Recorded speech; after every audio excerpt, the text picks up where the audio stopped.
Tensions ఉంటాయని ప్రమాదాన్ని చూసి కూడా వదిలేసి వెళ్ళిపోతారు. మరికొంతమంది అంబులెన్స్కి కాల్ చేసి చిన్న హెల్ప్ అయినా చేస్తారు, కానీ దగ్గరుండి హాస్పిటల్కి ఎవరు తీసుకొని వెళ్ళరు.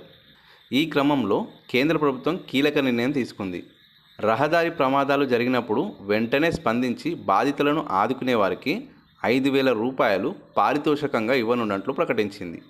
దీనికి సంబంధించి ఒక కొత్త పథకాన్ని కూడా ప్రారంభించినట్టు కేంద్రం తెలిపింది. ప్రమాదం జరిగిన మొదటి గంటలో బాధితులను ఆసుపత్రికి తరలించి ప్రాణాలు కాపాడే వారికి నగదుతో పాటు ప్రశంసా పత్రాన్ని కూడా అందిస్తామని తెలిపింది. ఈ పథకం అక్టోబర్ 15 నుంచి అమల్లోకి వస్తుంది.